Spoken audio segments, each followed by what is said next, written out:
Vous êtes au cœur de la mêlée sur Sud Radio et ça va être un week-end encore une fois très dense avec de la Pro D2, avec du Top 14, avec aussi le circuit mondial de rugby à 7 et l'étape à Los Angeles. Avec énormément de choses à dire autour d'Antoine Dupont notamment pour les hommes et de Camille Grassino pour les filles, avec Jérôme Daré le sélectionneur et David Courtex. Ce sera un grand week-end de rugby à 7 aussi qu'on vous comptera sur les antennes de Sud Radio. Salut Quentin Cavanis.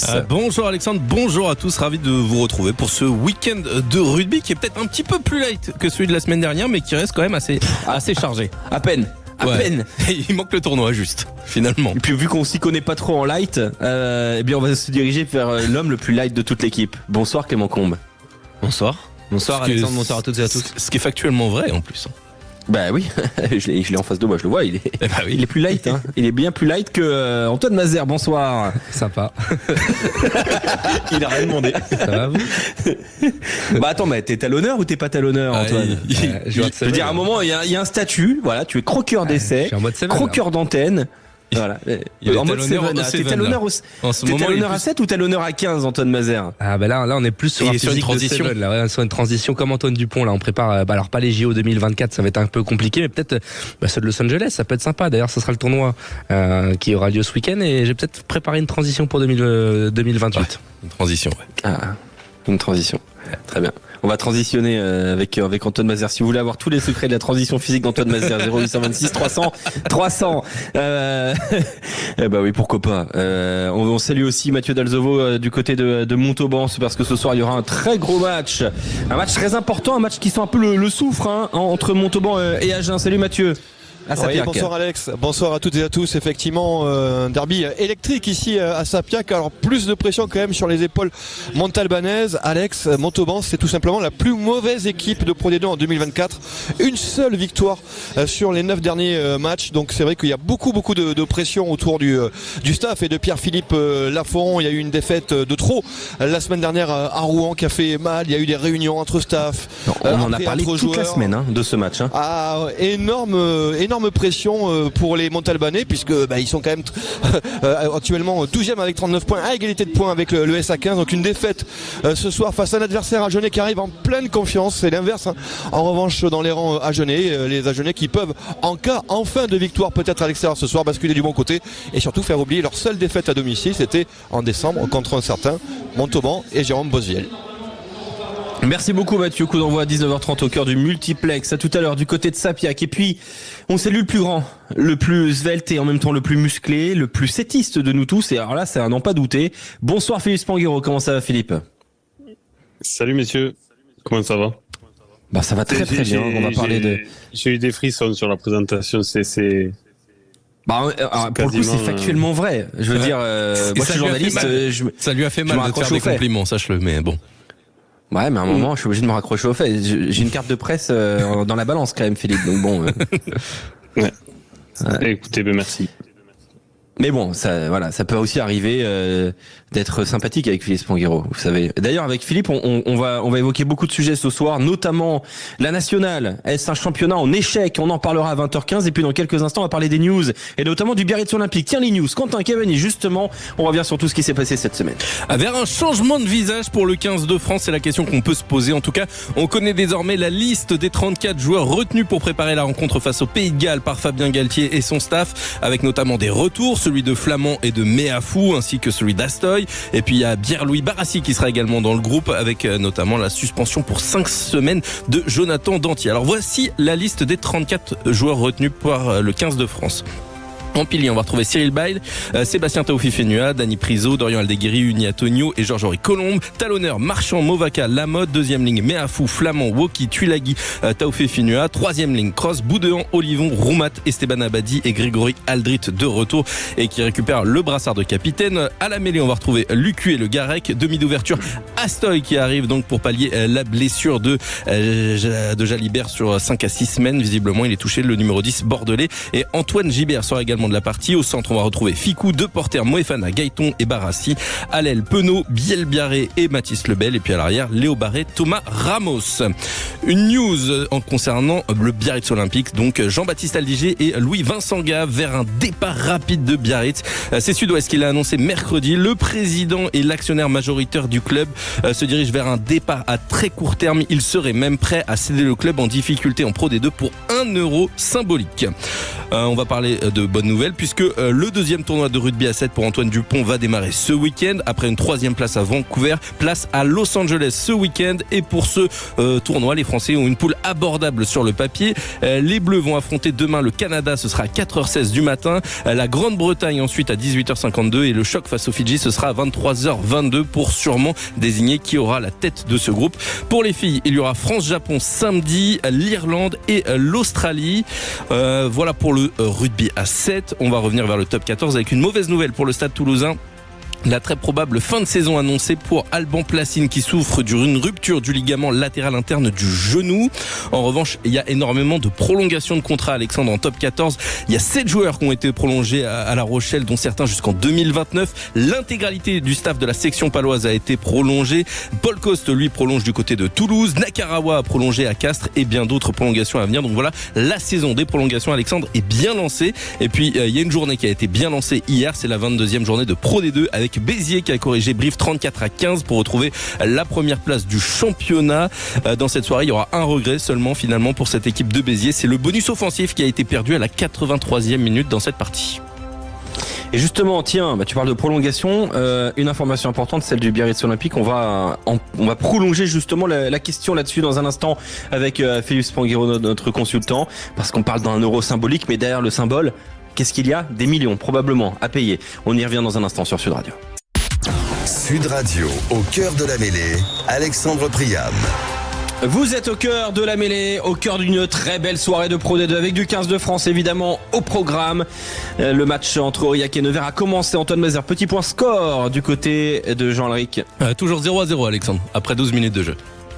0-0 après 12 minutes de jeu du côté donc de Jean-Alric entre Aurillac et Nevers. On va parler de Biarritz justement, ça fait partie des rencontres de ce soir, des grandes rencontres de ce soir. Biarritz face à Vannes, mais quelle drôle de semaine hein. On écoutait avec Quentin Cavanis, Félix Panguero, drôle de semaine parce que il y a cette phrase pas anodine hein, quand même de la part du journal Sud-Ouest qui a révélé cette information.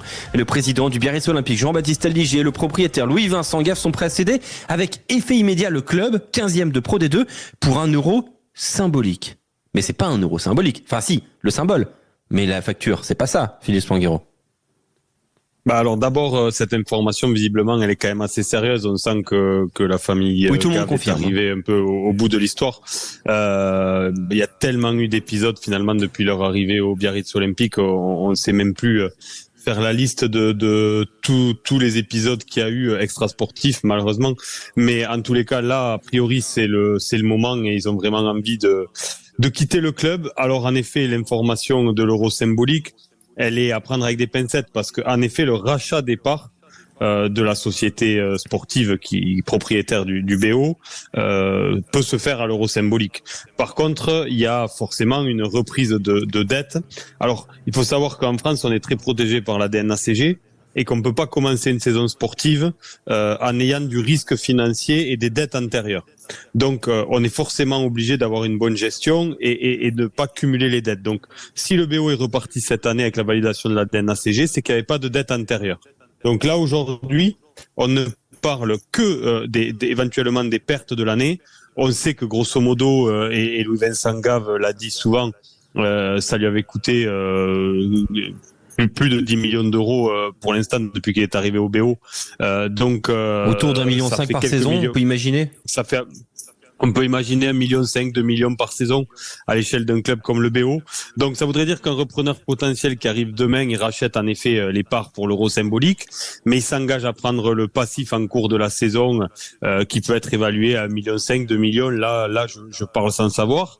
Et surtout, qui va devoir donner les garanties à la DNACG en fin de saison pour repartir la saison prochaine, si toutefois le BO se maintenait sportivement en Pro D2, parce qu'il y a aussi cette information-là à prendre en compte pour un repreneur, c'est qu'il y a le risque sportif pour le BO en ce moment, et le match de ce soir sera important.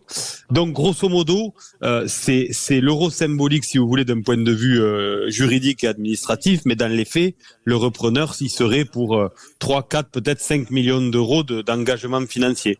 Voilà. Donc on peut se dire que pour un club à l'histoire du BO et pour une ville comme celle de Biarritz, ça doit se trouver.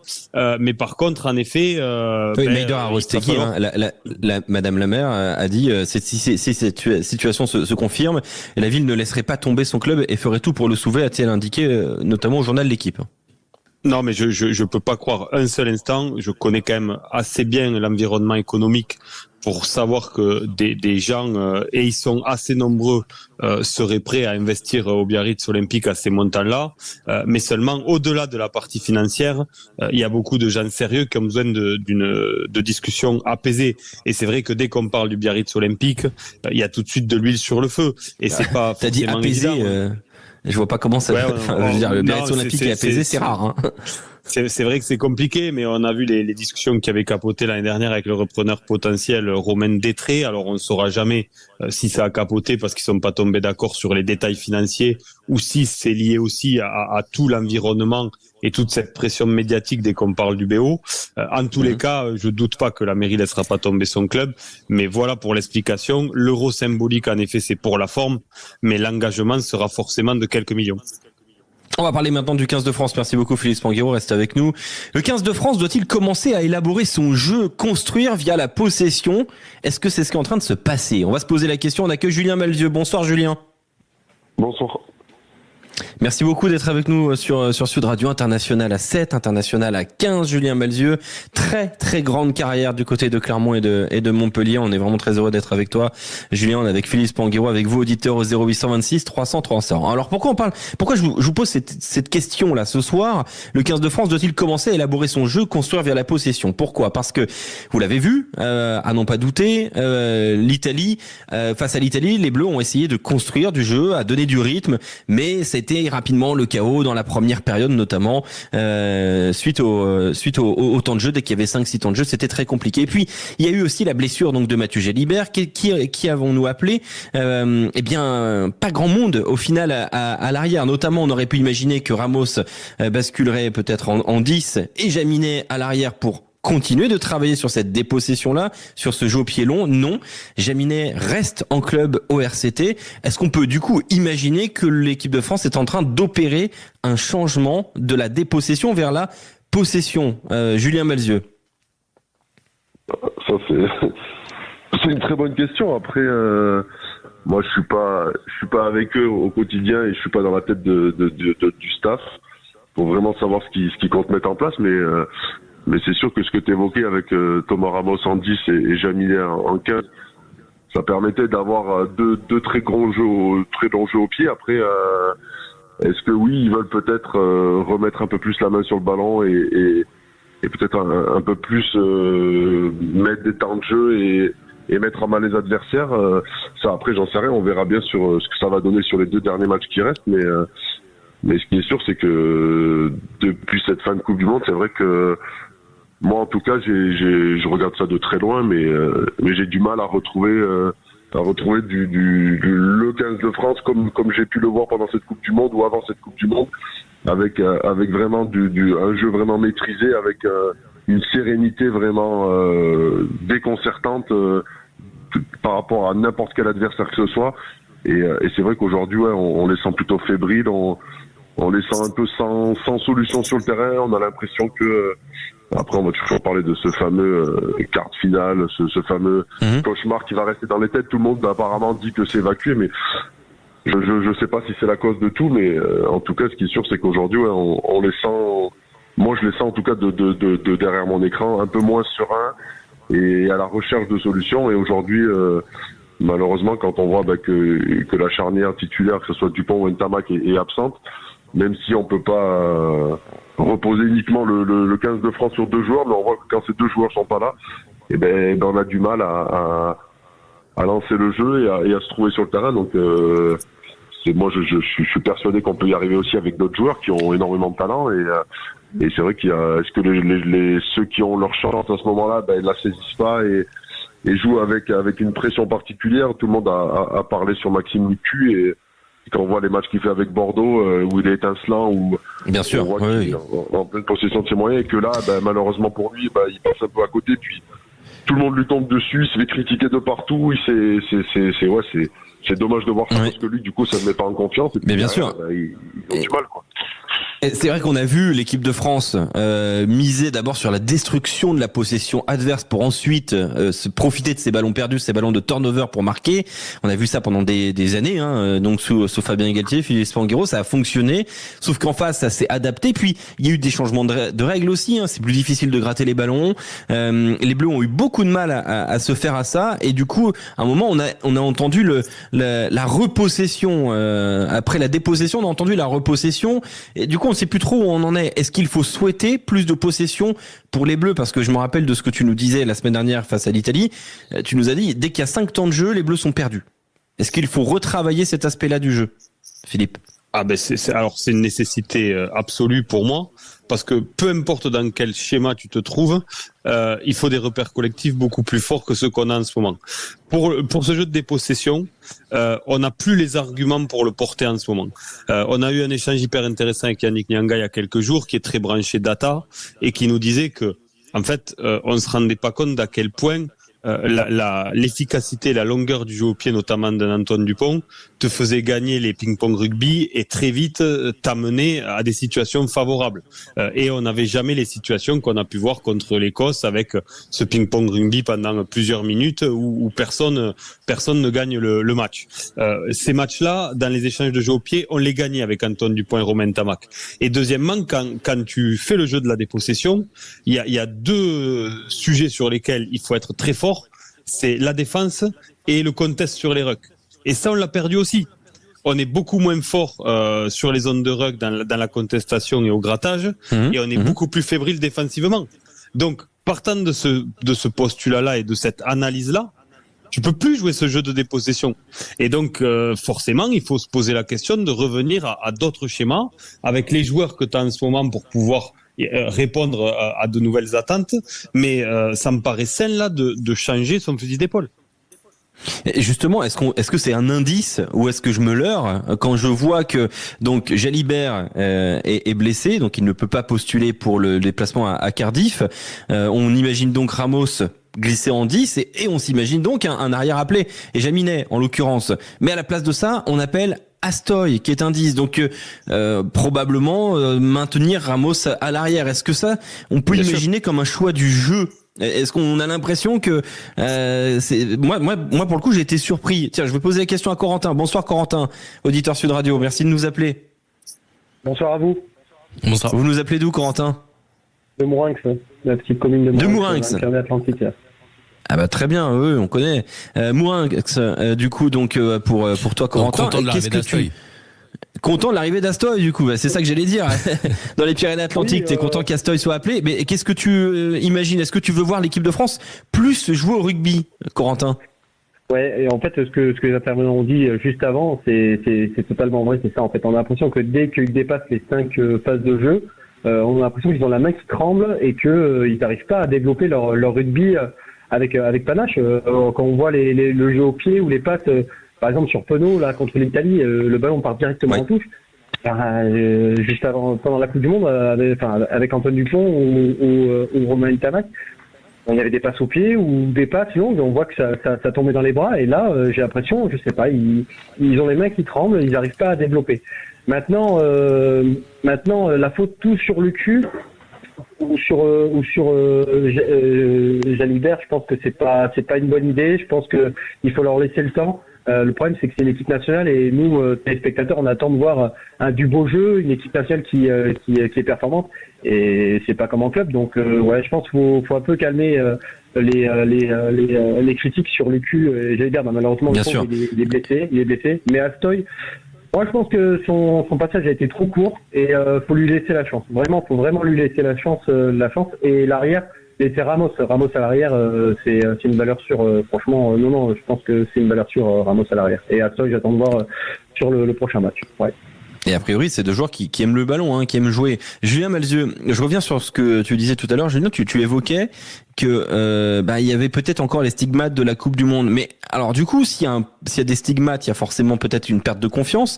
Est-ce qu'on peut vraiment reprendre confiance par le jeu, ou c'est d'abord la confiance puis le jeu? Toi qui as plus de 200 matchs au niveau professionnel. Après, c'est difficile à expliquer, mais je sais que moi je vais prendre on va dire l'exemple de quand j'étais à Clermont pendant toutes ces années 2007, 2008, 2009 où on a perdu les 3 finales de suite. Je pense que mentalement on n'était pas au top en début de saison, et derrière je pense que nous en tout cas on s'était fait plaisir sur le terrain, où on avait envoyé du jeu de partout, où on essayait en tout cas de se régaler sur le terrain, et je pense que cette frustration des finales perdues, après elle s'est évacuée petit à petit avec le lancement de la saison. Donc après, comme le disait tout à l'heure Philippe, c'est vrai qu'après 5 temps de jeu on les sent perdus, mais peut-être qu'auparavant, dans les années qui ont précédé la Coupe du Monde, il fallait peut-être pas attendre 5 temps de jeu pour qu'il y ait un éclair que ce soit d'Antoine, que ce soit de Romain, ou que ce soit de Jonathan Danty ou de Damien, qui nous fasse un peu, on va dire, un éclair de lucidité ou de jeu d'après comme ils savent eux si bien le faire. Donc est-ce qu'on n'attendait pas aussi, on se disait pas, il va falloir moins de 5 temps de jeu pour déstabiliser l'adversaire et créer quelque chose, sauf qu'aujourd'hui, comme on l'a dit, les défenses sont hyper hermétiques, et puis les mecs, le jeu de l'équipe de France en tout cas, il est analysé vraiment profondément. Donc on voit qu'aujourd'hui, il faut tenir le ballon beaucoup plus que 5 temps de jeu pour créer quelque chose. Et aujourd'hui, on voit qu'après 5 temps de jeu, c'est vrai que c'est un peu c'est un peu brouillon dans les têtes, et puis on cherche des solutions mais on les trouve pas, et puis on s'excite, et puis on perd les ballons, et puis on fait des mauvais choix, et c'est vrai que je pense que pour en tout cas une solution en tout cas pour qu'ils se remettent la tête à l'endroit, c'est de se poser, de se faire des passes, de tenter des choses, et puis ça viendra petit à petit. Après aujourd'hui, le rugby international, il faut mettre énormément de temps de jeu comme sont capables de le faire les grandes nations, et pour pouvoir déstabiliser n'importe quel adversaire, et ce que l'équipe de France réussissait à faire un peu avant, qui a un peu plus de mal à faire, mais qui l'a fait, donc qui elle est capable de le faire. Après il faut juste un peu plus de confiance, et que les mecs prennent les choses en main, et à partir de là, moi je suis pas inquiet, mais c'est vrai que c'est dommage de les voir un peu comme ça balbutier le rugby, et de pas trouver de solution. C'est un peu rageant devant sa télé, en tout cas, de les voir comme ça sans grande solution, quoi. Ouais, justement, pour se projeter un peu sur le Pays de Galles, Philippe Spanghero, rapidement, on peut s'attendre justement à des actions long cours. On sait que les Gallois aiment défendre longtemps, aiment aussi porter le ballon longtemps. Ces actions long cours là, est-ce qu'on est capable de s'adapter déjà là pour la semaine prochaine?